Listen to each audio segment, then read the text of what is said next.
On continue à vous accompagner bien évidemment et c'est Stéphanie Allory qui nous répond pour l'UFF. Bonjour Stéphanie. Bonjour Cédric. Vous êtes directrice de l'offre financière et des études patrimoniales et on se penche aujourd'hui sur ces deux acronymes ISR, ESG qui sont de plus en plus à la mode. Pouvez-vous rappeler d'abord brièvement ce que recouvrent un petit peu ces deux sigles, hein. ISR, c'est investissement socialement responsable et ESG, c'est un ensemble de trois mots, hein, environnement, social et gouvernance. Tout à fait.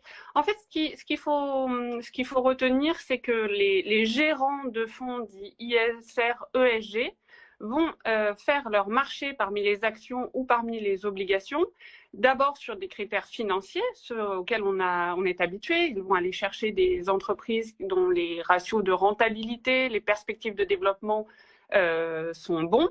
Mais ils vont également s'attacher à analyser d'autres critères pour pouvoir remplir ce cahier des charges ESG, ISR, critères extra-financiers que sont par exemple l'égalité homme-femme dans les boards des entreprises ou les égalités salariales, l'impact environnemental des entreprises sur la nature par exemple. Donc, ce qu'il faut retenir, c'est que les gérants des fonds ISR, ESG vont s'attacher à des critères supplémentaires pour choisir les entreprises.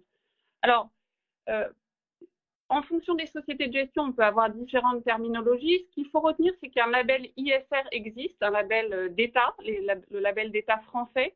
Et ce label est un ensemble de critères, un cahier des charges que les fonds doivent remplir pour l'obtenir. Donc, fonds ISR peuvent être égaux à fonds labellisés ISR. Pourquoi pourquoi choisir d'investir finalement dans ces fonds, Stéphanie? Alors, plusieurs raisons. D'abord, ces fonds vont permettre de donner du sens ou plus de sens à son épargne. C'est-à-dire qu'on va accorder, bien sûr, on n'est pas ennemi de nos propres intérêts, on va regarder la performance des fonds, mais on va du coup s'intéresser aussi des fonds qui sont vertueux dans la façon dont ils investissent, premièrement. Deuxièmement, cela est encore renforcé par la crise actuelle, on remarque que ces fonds ISR, ESG sont résilients dans ce contexte parce que finalement, l'application de critères de choix parmi les actions ou les obligations visées vont s'intéresser à des entreprises qui se montrent plus résilientes dans la crise parce qu'elles ont mis en place des dispositifs pour couvrir leurs risques. Elles en ont fait l'analyse et elles les ont couverts. Donc, ce sont des fonds qui vont être plus résilients dans la crise, qui vont aller s'adresser à des valeurs de croissance.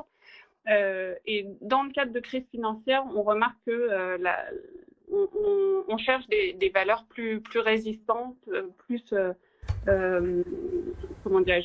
résistantes.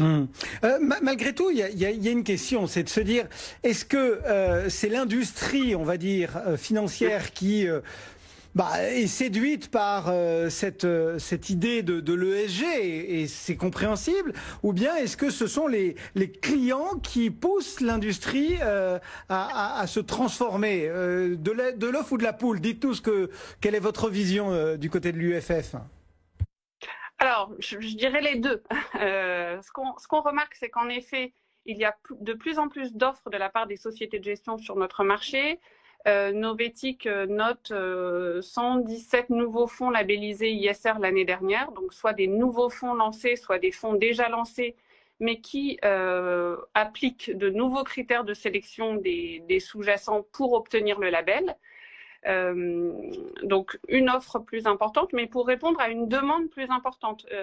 Typiquement à l'UFF, depuis l'année dernière, on voit passer des appels d'offres de certains clients particuliers qui veulent investir prioritairement dans des fonds ISR ESG pour donner davantage de sens à leur épargne. Donc, la poule et l'œuf finalement. Bon, est-ce que cette crise que l'on vit autour de ce virus, de ce Covid-19, est de nature à renforcer, selon vous, l'intérêt pour ces fonds?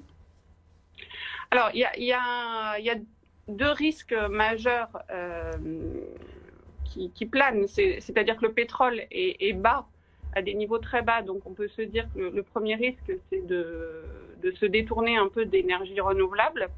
Deuxième risque, c'est quand on est en pleine crise financière, crise économique, de reléguer ces éléments importants au second plan pour faire face à la crise.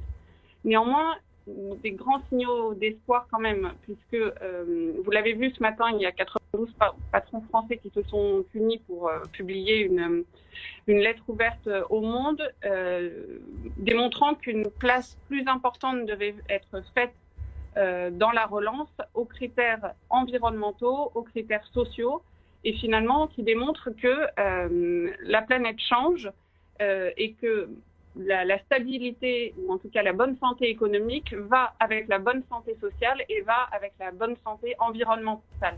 Donc finalement, ces critères analysés dans les fonds ISR, ESG sont importants parce qu'ils vont driver la relance économique et ils vont driver la bonne santé future des entreprises.